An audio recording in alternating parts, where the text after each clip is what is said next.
Welcome into the latest edition of Extra Time. Had a few problems with the printer today. I'm not even going to send you in. No, I can your fix lightning it. pace. Oh, you can fix it. I'm gonna fix it. I've got the email. No, I'm going to fix it. Look I at got that. my speed. What a gent. I'm going to fix it. Why didn't you offer? I'm going to fix it.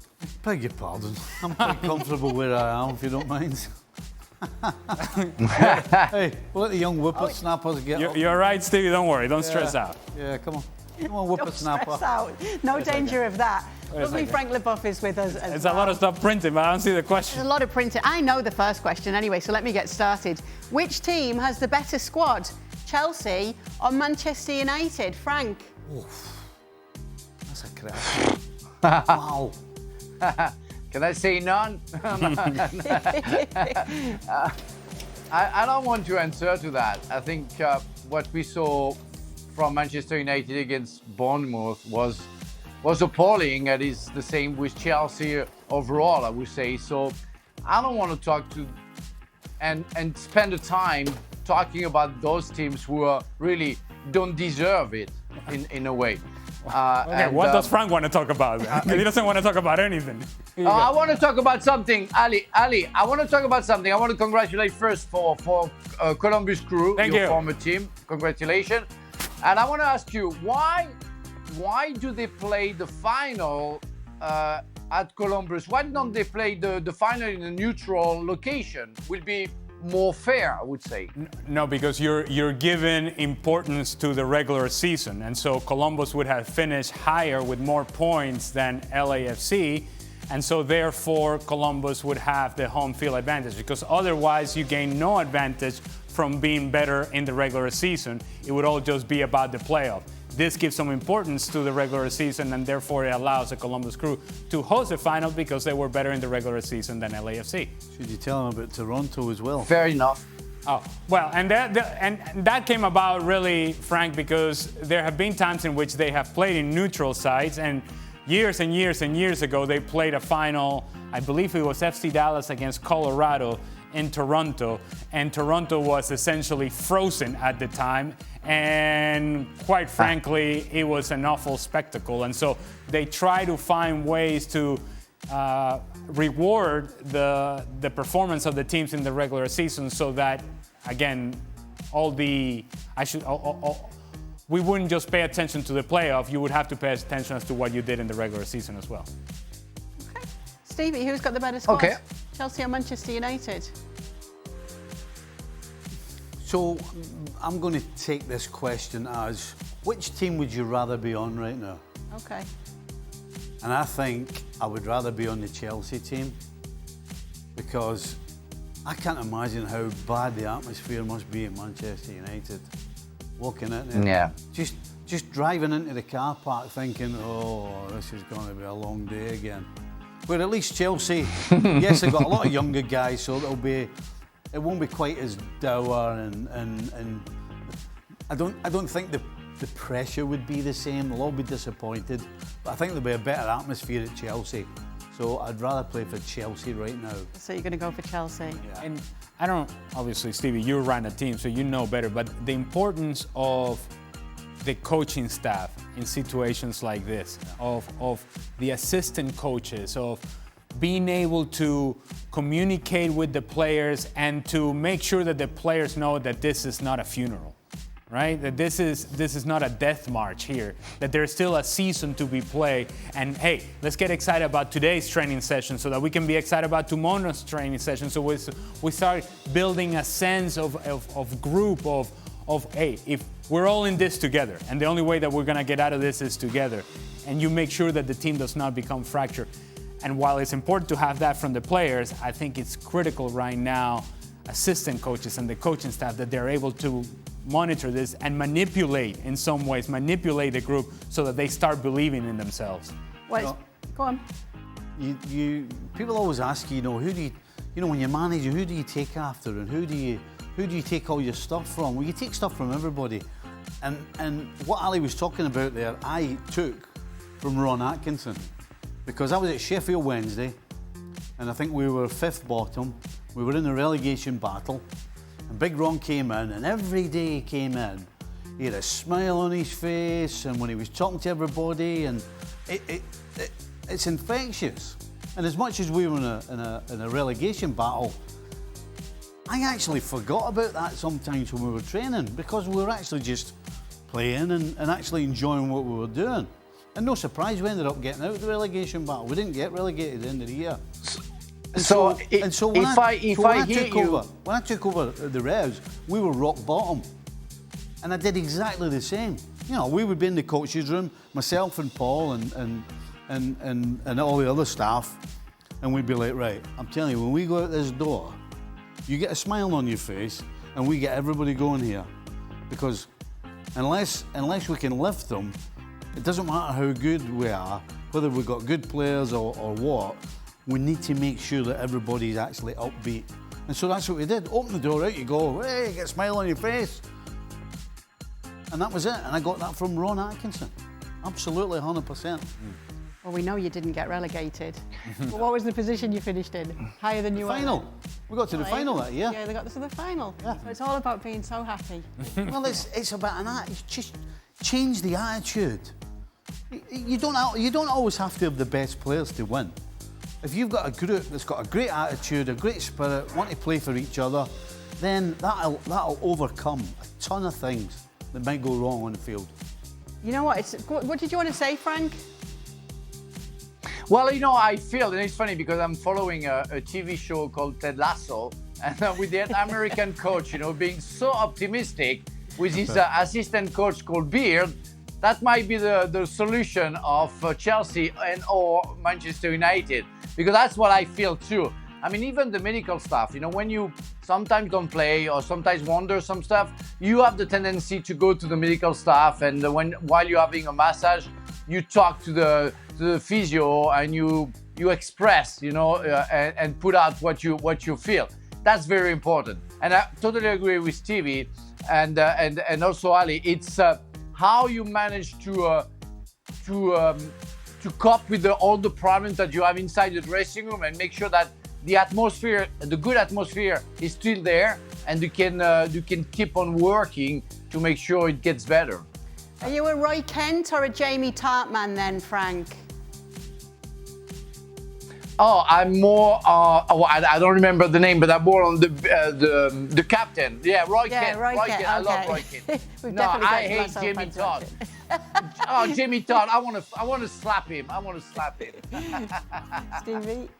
No, I was just going to say that. You weren't going to ask him the same I wasn't going to ask question. you about Ted Lasso, but I know that he was going to say something. No, but what Frank was talking about there is true. I mean, that's exactly when I was a head coach. All the other staff, like the masseur and the physios and all of that, are a huge resource for you to find out what's going on and how people think.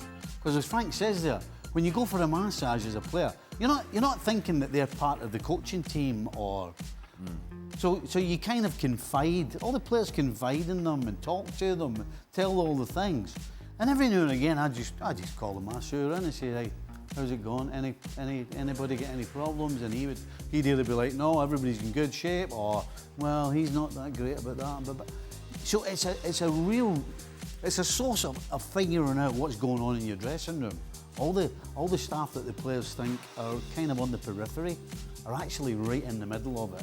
But you have to be on the ball as the manager, knowing all these little things. You need to know all that stuff. It's a perfect setup for the next question. Who gets sacked first, Ten Hag or Pochettino? Erik Ten Hag. Yeah.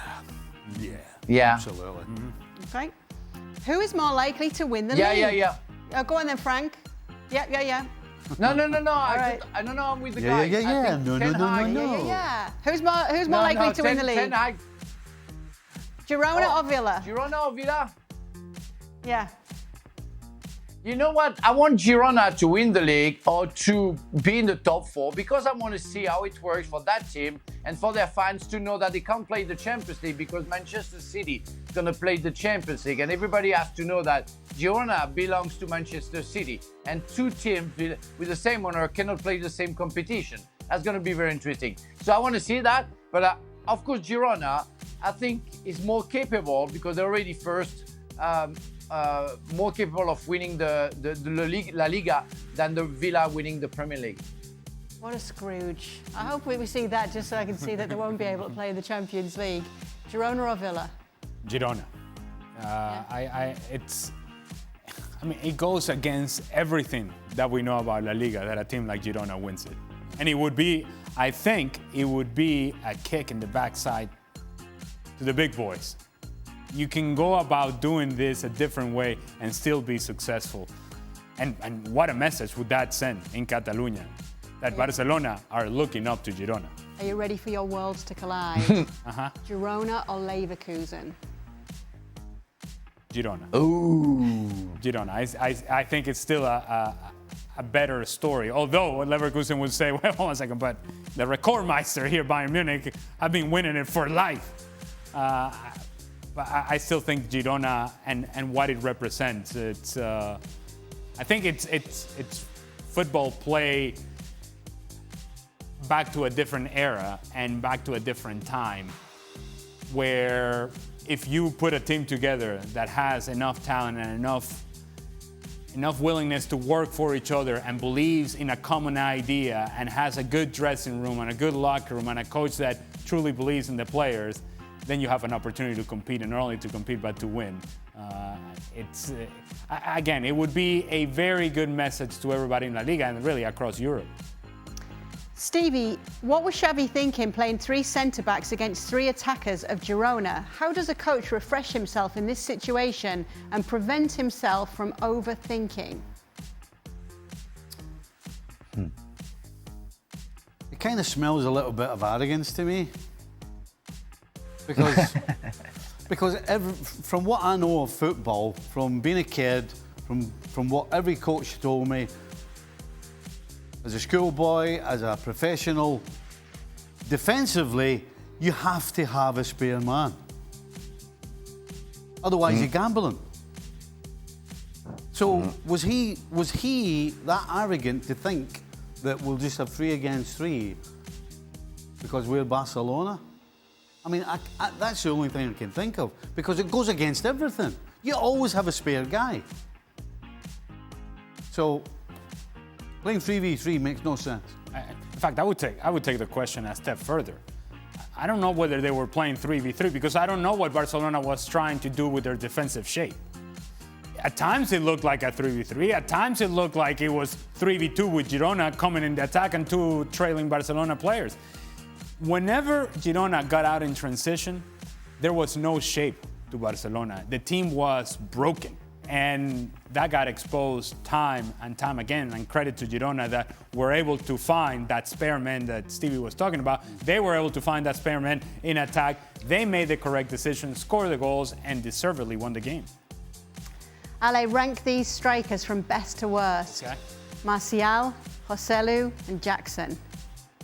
Martial, what's he doing in there? Oh. Yeah, there's only one Martial in there. It's only one. Yeah. From best to worst.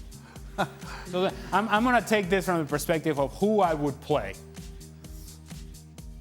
I'm going to take Joselu above the other 2. I think I can get something out of him in a specific role.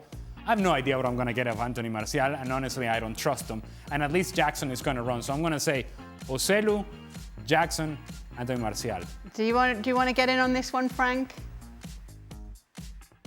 No, but I agree with Ali. Okay, he agrees with you. Stevie? Oh, 100%. Yeah, all right. 100%. All right. Craig's Spanish teacher says, for Ale, who finishes higher, Venezuela or Mexico? I imagine this is Copa America. Well, is this a real question? Come on. Vamos, Venezuela! Come on now. And you know what I'm going to enjoy the most here is... Are they they're in the same group, right? They are in the same are. group, yes. Who else have they got again? Ecuador and Jamaica. All right. Problem is, There is a problem. it's not until... Correct. If it was tomorrow, then Correct. I would be Don't with ruin you. it, Stevie. Correct. Let him have his I'm just being moment. realistic. Yeah. But let's just Can't have a heart attack one of these days. let's just point. Sheesh. Let's paint this picture, Stevie. You're gonna enjoy this. You know how Seb hasn't picked a national team. He's sometimes with Mexico, sometimes he's with the United States, wherever direction the wind blows. He goes both ways. Okay. Well, here's the thing. What if we can get the little angry guy, Seb, even more angry? To commit. Get him to commit. Right? That he goes and supports Mexico and Venezuela does what I want him to do. And we beat Mexico and Seb is miserable. That is a combo package right there. That is you, absolutely, without a doubt, appearing on Football Americas as well, just to gloat. Yeah, you're going to get. You don't want to be getting. Okay, I'll take that back. He's like, oh, come on, Mexico. Let's go, Mexico. All right. I mean, you're busy enough, aren't you? You've got enough on your plate. You don't need to go. I just don't want to be with Seb anyway. Frank, Krispy Kreme just opened its first store in Paris this past week. Will you brave the elements and long lines to partake in a sumptuous glazed donut? Surely a Krispy Kreme donut is a better option than anything the French can offer for pastries. Wow. Oh my God! Well, it's kind of an insult what I just listened to. You know, you are saying that American had discovered the beauty of pastries and doing better than the French. Come on. Yeah. Well, my dear Andas, you know, I don't even know who Krispy Kreme is. We don't have that in France. I didn't know that the store they were opening a store, but they will have to fight hard. Yeah, we love donuts. You know, we're open to anything, and we are happy to try them on and to taste anything. But you will have to have some finesse.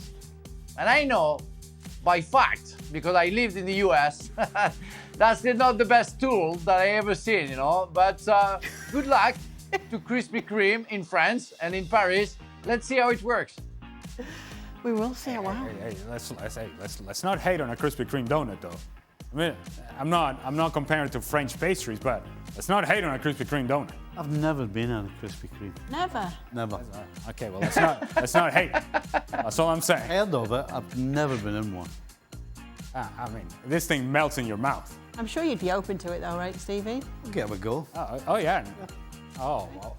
You know, in the Krispy Kreme shops, when they have a new batch of donut comes out, a sign gets on, it says hot donuts, and that's obviously for everybody, it's a message, it's time to come and get your donuts. I'm dead serious. It's easily blazed, isn't it? I'm dead serious.